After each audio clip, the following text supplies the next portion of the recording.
Hi friends, Pathanamthitta സീരിയലിൻ്റെ ഒരു പുതുപുത്തൻ വിശേഷത്തിലേക്ക് എല്ലാവർക്കും സ്വാഗതം. വരാൻ പോകുന്ന ഒരു അടിപൊളി എപ്പിസോഡ് വിശേഷത്തിലേക്കാണ് നമ്മൾ പോകുന്നത്.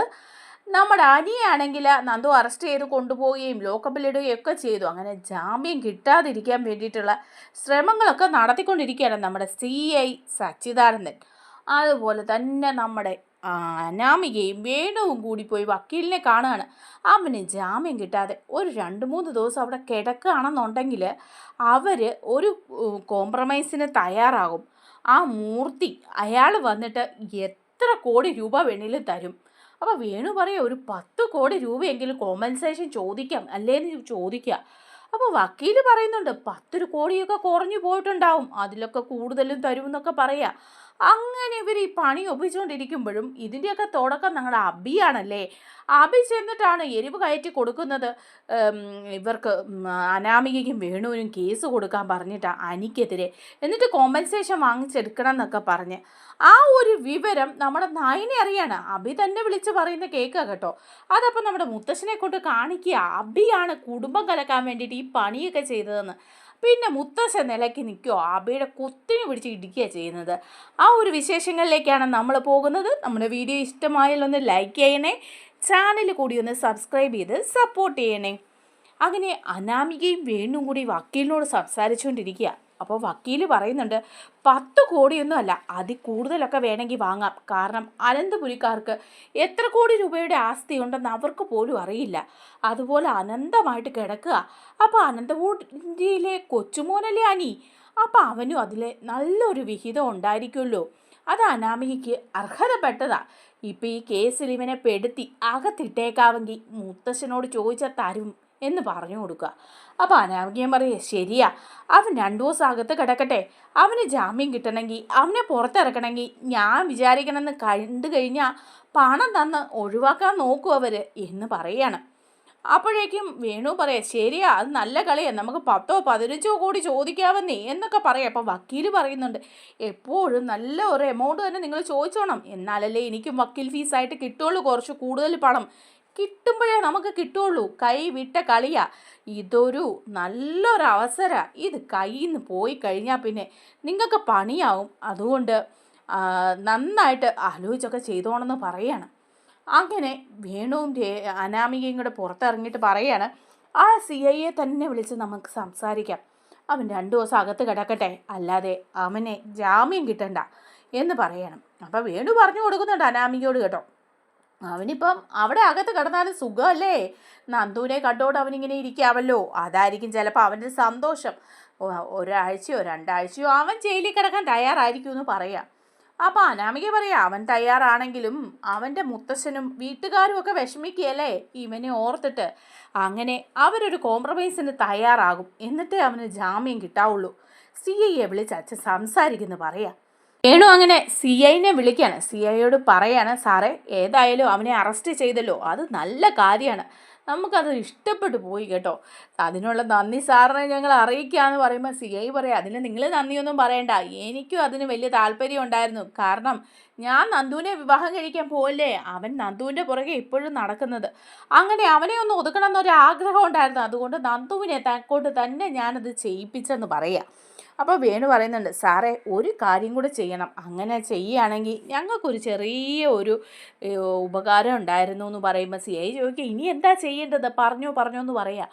അപ്പോൾ പറയുന്നുണ്ട് സാറേ അവന് 2 ദിവസം അകത്തിടണം, അവന് ജാമ്യം കിട്ടരുത്. ജാമ്യം കിട്ടാതെ ആയിക്കഴിഞ്ഞാൽ പിന്നെ എന്താ സംഭവിക്കുന്നതെന്ന് സാറിന് അറിയാവോ, അവൻ്റെ വീട്ടുകാരൊക്കെ വിഷമിക്കും, അവൻ്റെ അച്ഛനും അമ്മയും ആദർശും ആ മൂർത്തി മുത്തശ്ശനും വിഷമിക്കും. ആ അനന്തമൂർത്തി അയാളുടെ അഹങ്കാരത്തെക്കുറിച്ച് സാറിന് നന്നായിട്ട് അറിയാലോ എന്ന് പറയാം. അപ്പോൾ നമ്മുടെ CI പറയുന്നുണ്ട് കേട്ടോ, പിന്നെ എനിക്ക് നന്നായിട്ട് അറിയാം, അയാൾ ആ കിളവൻ ഇവിടെ വന്ന് എന്നെ വെല്ലുവിളിച്ചിട്ട് പോയതാ. അനിക്ക് എന്തെങ്കിലും സംഭവിച്ചാൽ അല്ലെങ്കിൽ അനിയെ ഞാനൊന്നൊന്ന് അടിച്ചു, അതുകൊണ്ട് എന്നെ അങ്ങ് വെല്ലുവിളിച്ചതാ. ഇപ്പം കണ്ടില്ലേ മോൻ ജയിലിൽ കിടക്കുന്നത്. അപ്പോൾ വേണു പറഞ്ഞു കൊടുക്കുക വെറുതെ അങ്ങനെ ജയിലിൽ കിടത്തിയിട്ട് കാര്യമൊന്നുമില്ല, അവൻ അതുകൊണ്ട് സന്തോഷമേ ഉണ്ടാവുള്ളൂ. നന്ദുവിനെ കണ്ടുകൊണ്ടിരിക്കാമല്ലോ, എപ്പോഴും അവളെ കണ്ടുകൊണ്ടിരിക്കണം എന്നൊരു ചിന്തയല്ലേ അവനുള്ളൂ. എൻ്റെ മോളുടെ ജീവിതം അങ്ങനെ അവൻ തകർത്തത്. പക്ഷേ അതിനൊരു പരിഹാരം വേണം, 2 പൊട്ടിക്കുകയും കൂടെ ചെയ്യണം. ജയിലിലിട്ട് 4 കൊടുക്കണം, അവനെ ഒന്ന് ഒതുക്കണം സാറേ, അതിന് 2 ദിവസത്തിൽ സാറിന് വേണ്ടേ. അപ്പം ഇന്ന് അവനെ മജിസ്ട്രേറ്റിൻ്റെ മുമ്പിൽ വിട്ട് ജാമ്യം വാങ്ങിച്ച് കഴിഞ്ഞാൽ പിന്നെ അത് നടക്കുമോ എന്ന് പറയണം. അപ്പോൾ പറയുന്നുണ്ട്, നന്ദു മജിസ്ട്രേറ്റിൻ്റെ അടുത്തേക്ക് പോയിട്ടുണ്ട്, അവൻ്റെ വീട്ടുകാരാണെങ്കിൽ ജാമ്യത്തിനൊക്കെ ശ്രമിക്കുന്നുണ്ടെന്ന് പറയാം. അപ്പോൾ സാർ എങ്ങനെയെങ്കിലും സ്വാധീനിച്ച് അവൻ ഇന്ന് ജാമ്യം കൊടുക്കരുത്, 2-3 ദിവസം കൂടി അവൻ ആ ലോക്കപ്പിൽ കിടക്കട്ടെ, അവൻ്റെ ആഗ്രഹവും കൊതിയൊക്കെ അങ്ങ് തീരട്ടെ സാറേ. സാർ വിചാരിച്ച അവനെ നന്നായിട്ട് ട്രീറ്റ് ചെയ്യാൻ പറ്റും.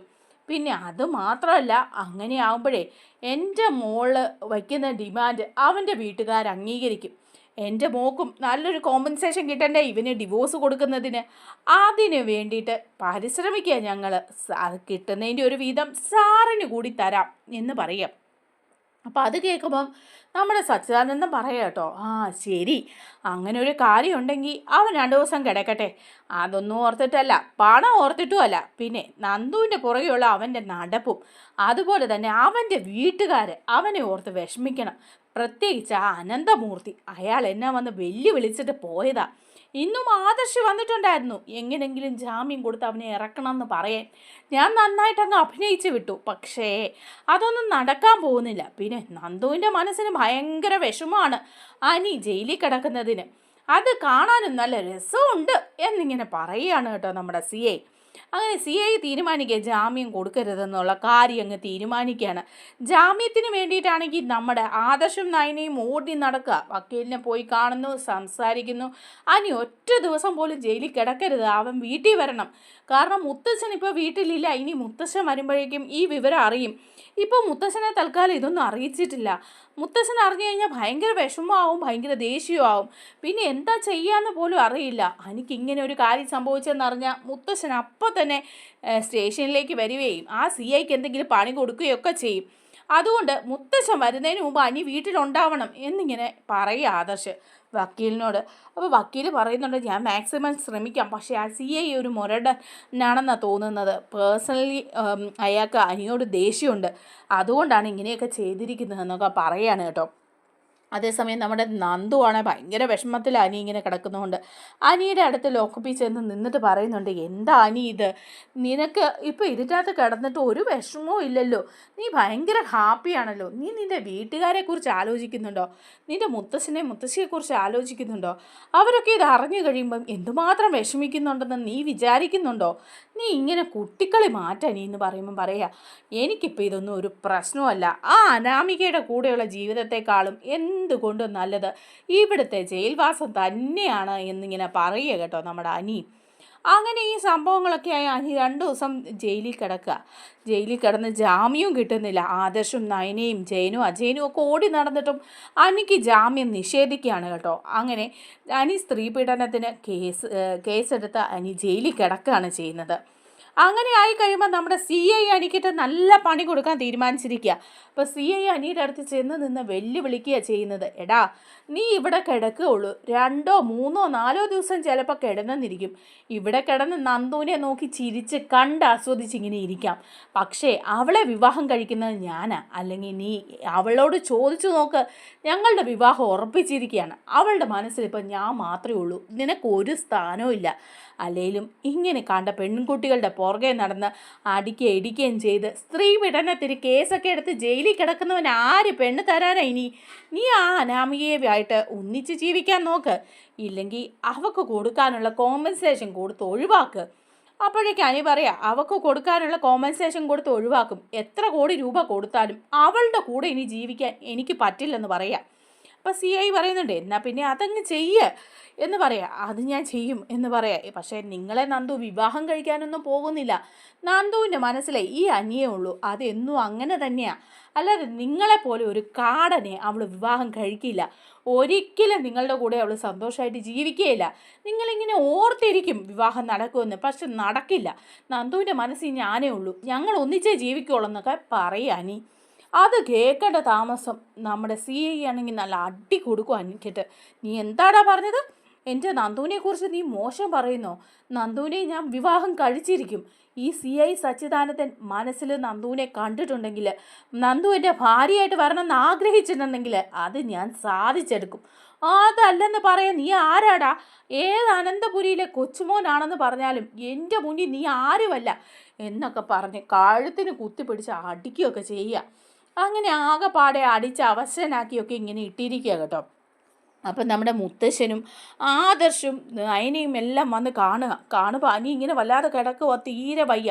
അപ്പം നന്ദുവാണ്, എന്താ അനി ഇത്, നിന്നെ ആരാ ഈ രൂപത്തിലാക്കിയെന്നൊക്കെ ചോദിക്കുക. അപ്പം അനി പറയുന്നുണ്ട്, നിൻ്റെ CI ഉണ്ടല്ലോ അയാളാണ്. അയാൾ വേറൊന്നും കൊണ്ടല്ല, നിന്നെക്കുറിച്ച് കാര്യങ്ങൾ പറഞ്ഞിട്ടാണ് നിൻ്റെ മനസ്സിൽ അയാളേ ഉള്ളൂ എന്നൊക്കെ പറഞ്ഞാൽ എന്നെ ഉപദ്രവിച്ച് ഈ അവസ്ഥയിലാക്കിയത്.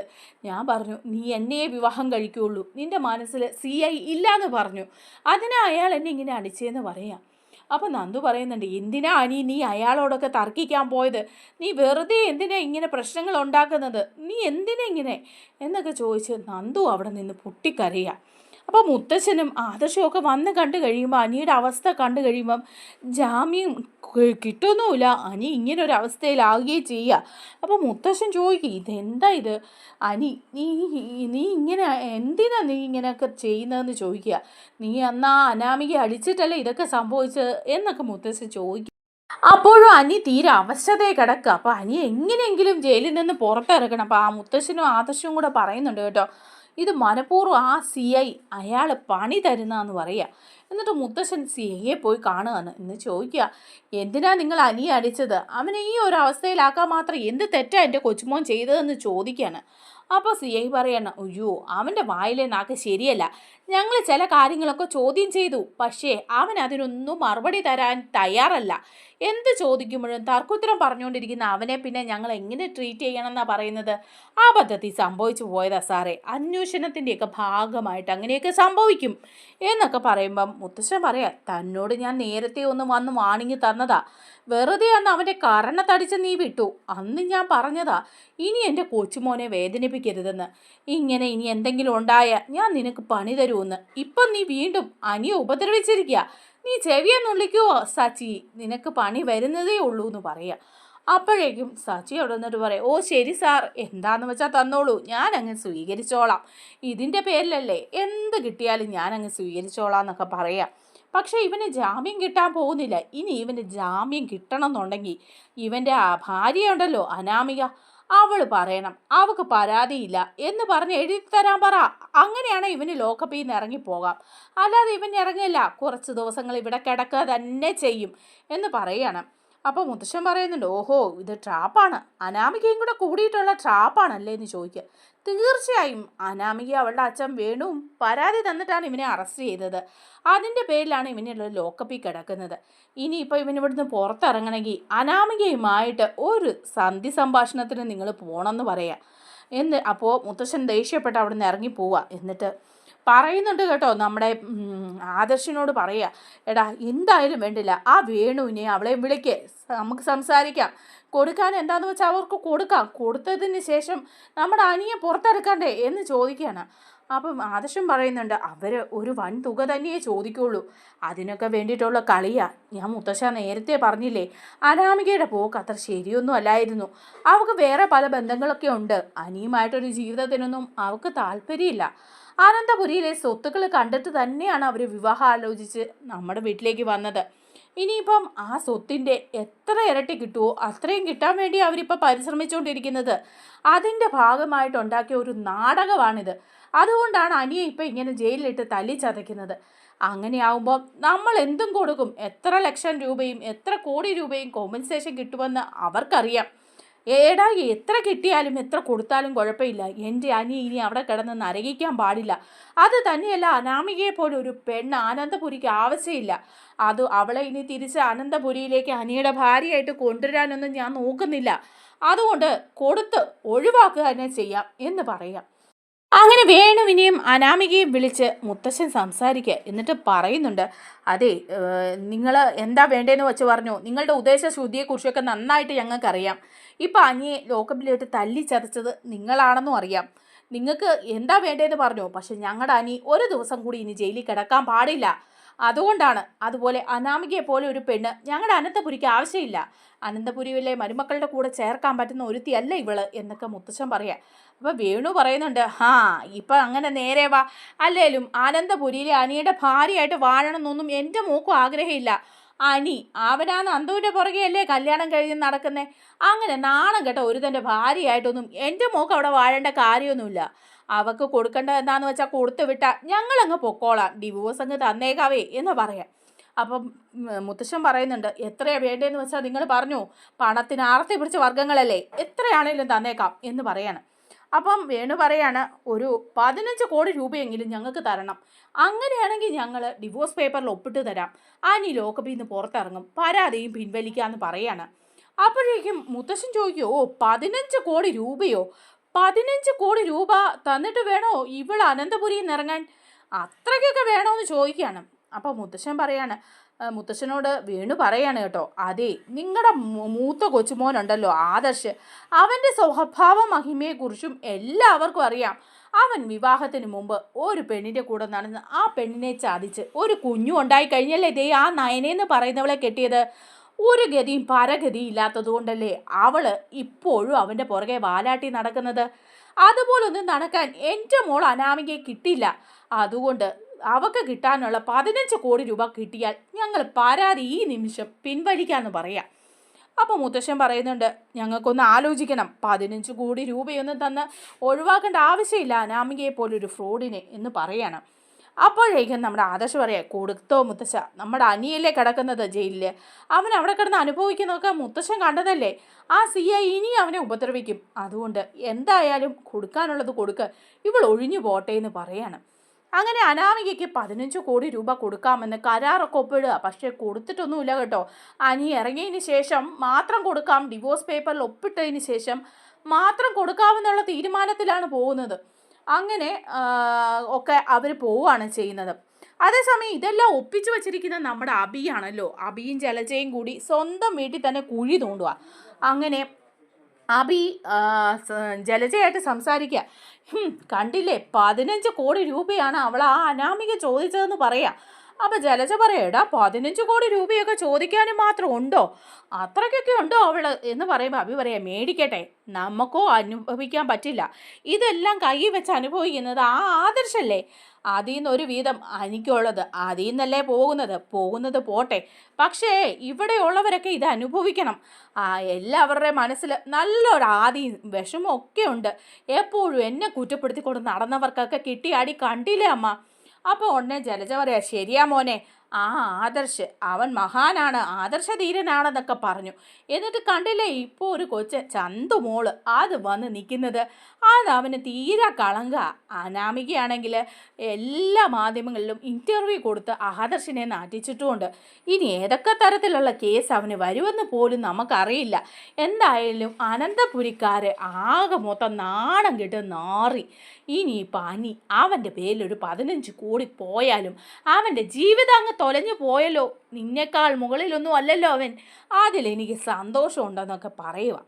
അത് കഴിയുമ്പോൾ നമ്മുടെ അബിക്കൊരു കോള് വരിക കേട്ടോ. നമ്മുടെ വേണുവാണ് വിളിക്കുന്നത്. കാരണം അബിയാണല്ലോ ചെല്ലുന്ന എല്ലാം ഒപ്പിച്ചു കൊടുത്തത്.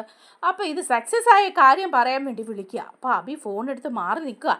എന്നിട്ട് ചോദിക്കുക, എന്തിനാ ഇപ്പം നിങ്ങൾ വിളിച്ചത്?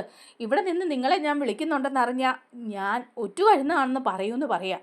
അപ്പോൾ വേണു പറയുന്നുണ്ട്, അതബി, ഞങ്ങൾ പറഞ്ഞല്ലോ, ഞങ്ങൾ വന്ന് കാര്യങ്ങളൊക്കെ ഓക്കെ ആക്കിയിട്ടുണ്ട്, 15 കോടി തരാമെന്നാണ് പറഞ്ഞിരിക്കുന്നത് എന്ന് പറയാണ്. അപ്പോൾ പറയുന്നുണ്ട്, അതൊക്കെ എനിക്കറിയാം, അതുകൊണ്ട് എല്ലാം നമുക്ക് സെറ്റാക്കാമെന്ന് പറയാണ് അബി പറയുന്നുണ്ട്, നിങ്ങൾ 15 20 കോടി ചോദിച്ചോ, ഒരു പ്രശ്നവുമില്ല, ഞാനല്ലേ അവിടെ വന്ന് ഈ ഐഡിയ പറഞ്ഞു തന്നത്, അതുകൊണ്ടല്ലേ ഇപ്പോൾ കേസ് കൊടുക്കാൻ തോന്നിയത്, ഇല്ലെങ്കിൽ ഇപ്പം നിങ്ങൾക്ക് എന്തെങ്കിലും കിട്ടുമായിരുന്നോ എന്നൊക്കെ ചോദിക്കുക. അപ്പോഴേക്കുമാണ് കേട്ടോ നമ്മുടെ നയന ഇത് കണ്ടിട്ട് നയന ഇതെല്ലാം വീഡിയോ എടുക്കുകയായിരുന്നു. ഇതെല്ലാം വീഡിയോ എടുത്ത് വച്ചിരിക്കുക നയനയ്ക്ക് മനസ്സിലാകാണ് അബിയാണ് ഇതിൻ്റെയൊക്കെ പിന്നിൽ വേണുവിനെ അതുപോലെ തന്നെ അനാമികയെ ഇളക്കി വിട്ടിരിക്കുന്നത് അബിയാണെന്ന് മനസ്സിലായിട്ട് നയന ചെല്ലുകയാണ് ഈ വീഡിയോ ആയിട്ട് മുത്തശ്ശന് മുന്നിൽ ചെന്ന് കാണിക്കുക. മുത്തശ്ശ, നമ്മുടെ വീട്ടിൽ നിന്ന് തന്നെയാണ് നമുക്ക് പാര, നമ്മുടെ വീട് മുടിപ്പിക്കാൻ വീട്ടിലുള്ളവർ തന്നെയാണ് ശ്രമിക്കുന്നത്, അവനാണ് ഇതെല്ലാം ചെയ്തിരിക്കുന്നത് മുത്തശ്ശ എന്ന് പറഞ്ഞിട്ട് കാണിച്ചു കൊടുക്കുക. മുത്തശ്ശൻ അബിയുടെ കുത്തിന് പിടിച്ചിട്ട് ചോദിക്കുക, എടാ നാണം കെട്ടവനെ, നീയാണല്ലോ ഇതിനെല്ലാം പിന്നിൽ. എന്തൊക്കെ ദ്രോഹം ചെയ്യാവോ ഈ കുടുംബത്തിനോടും ഇവിടെയുള്ളവരോടും അതെല്ലാം നീയും നിൻ്റെ അമ്മയും ചെയ്യും. നിങ്ങളെപ്പോലെ 2 ജന്മങ്ങൾ വേറെങ്ങും ഇല്ല. ഇപ്പോൾ വേണുവിനെ രേവതിയെ സ്വന്തം കുടുംബത്തിനെതിരെ ഇറക്കിയിരിക്കുന്നു. നിൻ്റെ അനിയനല്ലേടാ അനി, അവൻ ജയിലിൽ കിടന്ന് തല്ലിച്ചതച്ച് അവനെ ഇട്ടിരിക്കുന്നതിന് കാരണം നീയാണല്ലേ. നിന്നെയൊക്കെ എന്ത് ചെയ്യണം എന്നും പറഞ്ഞ് മുത്തശ്ശൻ കുത്തിന് പിടിച്ച് അബിക്ക് നല്ല കണക്കിന് കൊടുക്കുന്നുണ്ട് കേട്ടോ. നമ്മുടെ വീഡിയോ ഇഷ്ടമായാൽ ഒന്ന് ലൈക്ക് ചെയ്യണേ, ചാനൽ കൂടി ഒന്ന് സബ്സ്ക്രൈബ് ചെയ്ത് സപ്പോർട്ട് ചെയ്യണേ. താങ്ക്